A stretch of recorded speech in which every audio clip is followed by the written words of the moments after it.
Yes, folks, welcome to Beyond the Pitch. I'm Phil here in a very, very rainy Los Angeles, so the connection's not the best. The weekly Manchester United show, hopefully trying to connect with Martin here in just a second. Delighted to be joined here with fantastic Marg Ogden, of course. Mark has joined us to talk about life at ESPN, of course, where he's brand new over there, and everything that's going on in the Premier League. First of all, Augie, how's things, mate? Oh, good, Phil. Yeah, thanks a lot. It's everything's fine. It's a busy time of the year, usually in the Premier League, but yeah, it doesn't quieten down. Looking forward to the FA Cup this week. I know it's a good size. Yes, very much so. Looking forward to the FA Cup. Let me ask you about Manchester United, of course, first of all. And United had a big week this week, a big win against St Etienne. Zlatan Ibrahimovic scoring a hat-trick. Mourinho, it seems, is openly challenging all those players. Going around them one by one. Martial, his defence, his forwards, Rooney, the whole lot, and challenging them and asking if you're a Manchester United player. From what you've seen, Augie, what you've seen over the last couple of years, what's your take on what you're seeing so far at United? Yeah, I think it's certainly getting better, and I think it's been a more entertaining team to watch. And I think last night was the fourth or fifth successive clean sheet. So the building blocks are there. But you're right, he's challenging players, and I think in a different way to Van Gaal. I mean, let's write off the David Moyes season straight away because he didn't challenge anybody apart from the fans. Van Gaal.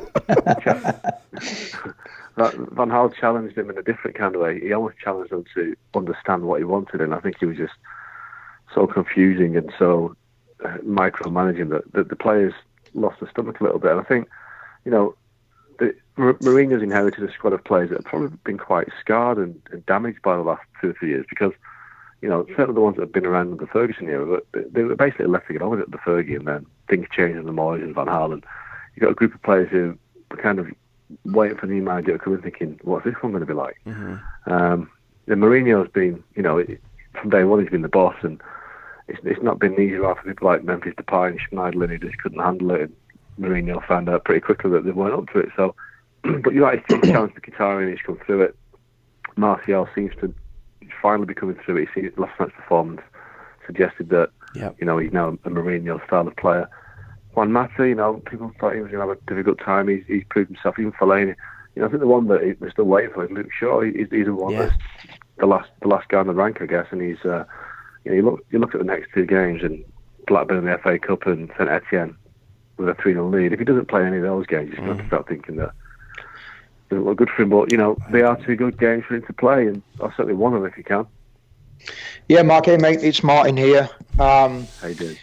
Good, mate. Yeah, you touched on that there. It's a little bit of the tough love syndrome that Jose's brought. Obviously, you mentioned Martial and Mkhitaryan, and both seem to have come through it.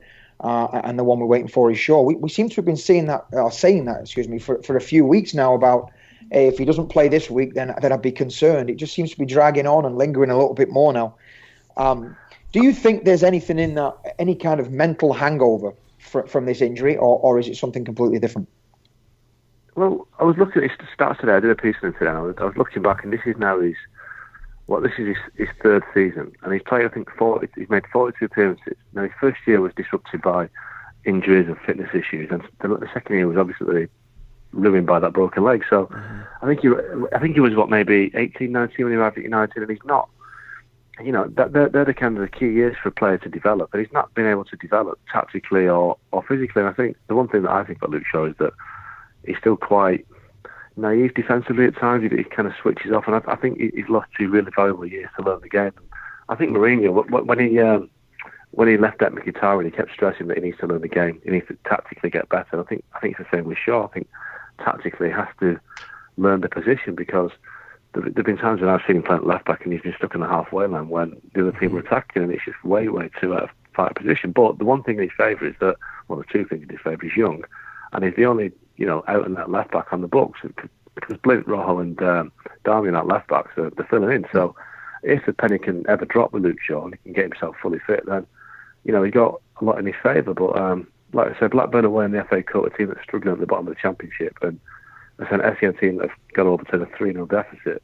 You couldn't ask for any better games because even with the AFL final next week, Mourinho's going to want to rest players, and I'd be amazed if Luke Shaw's on the bench for that. So it's a perfect chance for him to play. So this week's a big week for Luke Shaw. You don't think there's anything left over from Luke Shaw turning down Mourinho with Chelsea? You think it's purely based on Mourinho's view of him as what he's doing at United?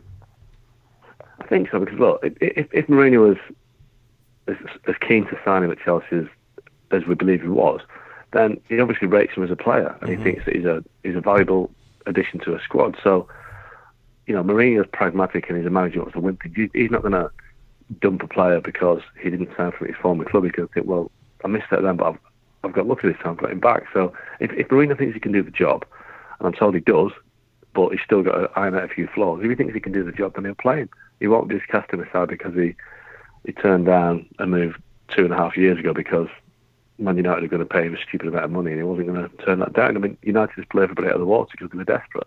They were desperate to make some big signings that summer, and they paid over the odds for Luke Shaw, and they paid over the odds in terms of wages, but that's the situation they're in, so I don't think Mourinho can really blame Luke Shaw for turning Chelsea down.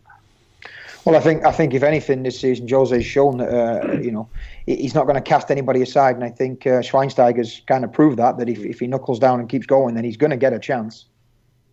Well, that's it. Schweinsteiger was absolutely gone, wasn't he? He was even listed as an asset, and that's changed. And look, I mean, he's not like he's been figuring regularly in the squads. I mean, but he's still there. He's a presence now, and he's persuaded Mourinho that he's got a value. So. I think when we look back on this season, I think next season, perhaps Luke Shaw look back and think it was a learning process. And, people have forgotten about Mkhitaryan being bombed out for 3 months now. He was good every week, and it's only 3 months. And, Shaw's 21. It's not like he's 28, 29, and he's in the peak years of his career. It's very early in his career, and he's lost 2 years of his career because of injuries. So, he really needs to kind of, as they say, press the reset button and go forward from here. Well, talk about Wayne Rooney, because it would seem inconceivable that beyond the end of the season, Wayne Rooney's going to be still at Manchester United. He's a bit part player. Can you see any way he's still at United beyond the end of the season? No, I can't. I just don't think it doesn't work for Rooney. It doesn't work for Man United for him to be there. Why should United continue to pay his wages for a guy that isn't figuring? And for Wayne Rooney, he's not going to want to be a bit part play. He told us 6 months ago that he's going to retire for international football after the World Cup. Well, if he sat on the bench at Man United, he might not even go to the World Cup. So we have to bear that in mind. I think the other problem is, where can he go, and who's going to pay his wages? Big question, tough answer. Yeah, so with the Rooney situation, will that have an effect on what the club plans to do with Zlatan? Will he, won't he? Did you see him here past, obviously earlier in the season, October time? It was looking at, he may well be looking elsewhere at the end of this year, but it seems to have changed again recently. Yeah, I mean, I think the priority for United is to get 2 strikers in. One of them, they'd love to get Antoine Griezmann, and the second is that they want to get a kind of a classic Mourinho centre forward, Didier Drogba, Diego Costa, Benny McCarthy, Diego Milito, the kind of the powerful number 9 that can lead a line, play every week, score 25 goals a season. Now, if you get those, where does Zlatan fit in? I'm not sure he's going to want to be like Rooney, a bit part player. And I think he's done amazingly well this season. I mean, he scored 20 odd goals and he probably missed another 15 easy chances, so he could have been way ahead. But you've got to be honest. At 35, can he really be the future next season? Can he replicate this season next season? I just don't think he can.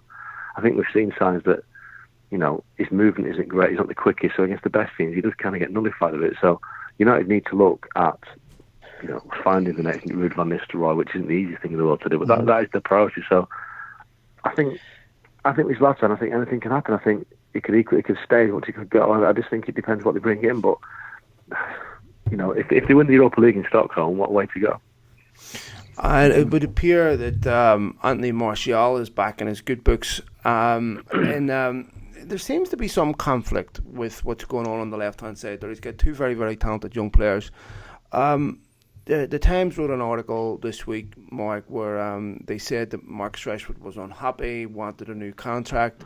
I spoke to a couple of people I don't know anything about the contract, but told like most young players, they want to play every week. He wasn't thrilled when not playing as much as he would like, which I suppose is a commendable quality in a player. But does Mourinho have a potential problem on his hands there with two young players that want to play every week? Well, I don't know. I think the same position. I guess you look at the pair of them. I think they both obviously want to be centre forwards, but I don't think either of them are ready to be centre forwards yet. I don't think Martial's movement is good enough, and I just think he's too good on the left. He destroys teams down the left when he cuts in. So, why kind of nullify that by putting him in the middle? Rashford's different. I think Rashford can be centre forward. I think he's at the minute physically he's just not imposing enough to play centre forward and be strong enough to lead a line. That's why Mourinho signed Ibrahimovic. He felt that neither Martial or Rashford could be relied upon, and it was unfair to put the burden on them to lead the line because they're too young. But players will get impatient, of course, when Rashford will look back to last season and think that I was scoring goals left, right, and centre. But last night was his 50th appearance for Man United since he made it, and that's in 12 months. 50 appearances. It's not like he's not playing. I mean, just speaking about Luke Shaw before, Luke Shaw's made 42 in almost 3 years. Rashford's made 50 in a year. So, that's an awful lot of games for a kid at 18, 19. I think that, one thing that he should be aware of is that you look at Wayne Rooney, you look at Michael Owen, you look at Robbie Fowler, these young players in the past, they'd maybe have played 100 games by now. But look at them, they're all finished as top players by the time they're in the late 20s. So, what happens now for Marcus Rashford will be frustrating, but in the long run, it might be the best thing that, that could possibly happen for his career. Yeah, you bring up a good point there. Actually, a point I've not even really put much time into thinking about. I mean, those guys are burnt out. And Rashford, has played a lot of games. But speaking of playing time, not only has he played 50 games in a calendar year, but this season he's had more playing time, more minutes than Mkhitaryan, Martial, or Rooney. So, it's like you say, it's not like he's not playing. Yeah, I mean, listen, if he wants to be the main man down the middle, he's not going to be that at his age. He just isn't. I mean, maybe he's quite a grounded kid, Marcus Rashford. I'm not quite sure that he's let it get to his head. The people around him might be thinking, well, getting carried away what happened last season and not understanding that it's a long game, it's a long career, and at his age, he's going to be playing every week, and they've got to think about where he'll be in 5 years and in 10 years' time. So, why would he need a new contract? He signed a new contract last summer. United rewarded him last summer for his progress, and you get a new contract when you're either in demand or as a reward for your progress. Now, what has he done this season to build on what he got last season? Right. He got a great new contract last season. In the space of 9 months, why get a new one? I don't understand. From what I've been told, United are totally unconcerned about it, and they're very relaxed about it. He's not going to get sold, and there's no chance in a million years they're going to sell him. So I think it's a case of, just if he's got any gripes, then just get on with it and start scoring goals again. Okay, we talk about what's going to happen this summer. Obviously, we expect United will be active. But if you look at the financials that were released last week, United are attributing this, of course, to the exchange rate, the fact that I think it was 80 million got added to the debt. Will that have any impact, do you think, on what United do this summer? And what do you think they'll do? You looking at 3 or 4 signings? Yeah, I think it'll be 3 or 4 top quality signings. That's the idea. Will it impact on them? Well, at the end of the day, if they don't qualify for the Champions League, they're not going to get Champions League winner this year, so that's already hitting the finances. If it doesn't come in next year, that's going to hit the finances as well. So overall, it will start to have an effect because you can't just miss out on 100 or let's be honest, 60 or 70 million pounds. You just can't. It does have an effect somewhere on the line, unless there's a kind of a black hole down the line 3 or 4 years time we don't know about. But I think obviously it'll have an effect. But they want players. They want 2 strikers. They probably want a midfielder to replace Michael Carrick, long term, because he's not going to be around forever. The kid at Monaco, Bakayoko, is the guy they like. And I guess he probably wants a defender, either somebody to play left back, instead of Luke Shaw if he doesn't think he's going to make it, or a centre half. I think they've done well at centre half this season, but you still look at the 4 options and think, well, apart from Eric Bailly, they've all got the flaws, haven't they? Phil Jones' fitness, Chris Smalling's not great on the ball, and Marcus Rojo just looks like at some point a red card waiting to happen, and they've got lucky with him so far, but that look might run out at some point because he's got away with it a few times. So they just need class in all positions. And look, if Rooney goes, they're getting off the wage bill. If Zlatan goes, they're getting off the wage bill. So they've got money to free up, but they do need quality in all positions. Obviously, the one we're all talking about, and the one that's, will he, won't he, is Antoine Griezmann. How concerned should the fans be with the latest comments about possibly the weather in Manchester being a factor? Have you ever been to Madrid in January or February? It's freezing. I'm serious. I mean, I've been there a couple of times in the winter, and dear me, it's not the warmest place in the world.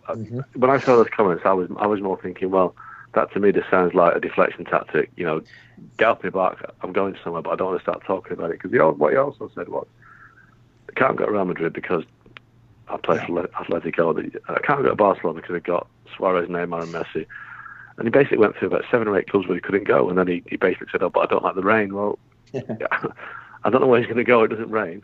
Like I was in Munich this week, and that wasn't very warm either. So that for me was just a bit of a diversionary tactic. And I think he'll go wherever the money is. If he gets paid $300,000 a week, he can buy as many umbrellas as he likes. No doubt. You can buy some of that Donald Trump fake tan. You'll be all right. Last question, Augie, relates to Sergio Aguero. Some obscure rumours that United could be interested in Kun Aguero. I think there's more chance of me winning America's Next Top Model, but I'm going to ask you anyway. What do you think with Kun Aguero? Does he stay at City this summer, or could possibly leave to another Premier League rival? I think his future at City is very much in doubt, and I think that I wouldn't be surprised if he's not there at the start of next season. I can't say that City will let him go, because over the years, certainly under Abu Dhabi ownership, City have played, very hard ball when it comes to getting top filler for the players. They made it difficult for Carlos Tevez to leave. Yaya Touré's been there for 3 years when everyone thought he was going to leave. They don't just let players go easily. So I think you're right. He's not going to go to Man United. There's no chance he's going to go to Man United. And even if there was a chance, to remember back to 2010 when they tried to get Wayne Rooney, it didn't happen. So there's a payback there. Why was City selling to Arsenal, to Liverpool, to Chelsea? It just strengthens the rival. And as we see in the Premier League, the top 6 clubs are so kind of closely matched that don't give someone else an advantage. And then it goes, who can afford him? Well, Real Madrid, I guess, is an obvious option, because they've got the money. He's a South American player, speaks Spanish, he seems perfect. But Bayern Munich, perhaps they've got the money as well. But you look around and there aren't many other options. PSG, it's the usual suspects. And I think if he does go, I think he will end up going to one of those clubs. I don't think going to China. But I do think, in terms of the sum, I think it's probably 60-40 that he does leave City, but City will get good money for him. Maybe follow Mark Clattenburg to Saudi Arabia. But quick, let me sneak a quick one in. Alexis Sanchez, where does he go? Alexis Sanchez, I must admit, I was watching the Bayern Munich on Wednesday. I'm thinking nobody's mentioned Bayern. I think he'd be perfect for Bayern Munich, because they're getting on a bit of the squad, and I think somebody with his energy would be a good fit for Bayern. But again, PSG, China could be an option for Sanchez as well, because I just think that he travelled around the world. South American players do, they tend to be less worried about going all over the globe than European players, and certainly British players. So the one thing I did think, you look around the Premier League and he's got a year left in his contract. He would be great for Man United in terms of, what he would bring. But I think getting Van Persie out of Arsenal is one thing. I think getting Alexis Sanchez is a different matter entirely, because Arsenal's finances are such they don't need to do it for the money now. So it's different. I think, look, if they sanction the sale of Sanchez to Man United, it would, they're already kind of unhappy enough as it is at the Emirates. I think that would be a huge publicity on goal, no matter who the manager is. But I don't see him being at Arsenal next season. I would be straight out 24 at Carlsberg watching Arsenal fan TV and sitting back with feet up watching with great delight. Okay, as always, mate, superb stuff. Thanks for joining us. Brilliant to chat to you. It's been a wee while. Hopefully catch up with you before the summer for the tours. So all the best, mate. It's brilliant to see you on ESPN doing such a fantastic job, mate. Cheers, guys. Thanks a lot. Cheers, thanks, Mark. Appreciate it, mate. Okay, bye-bye. Cheers, guys. Bye-bye.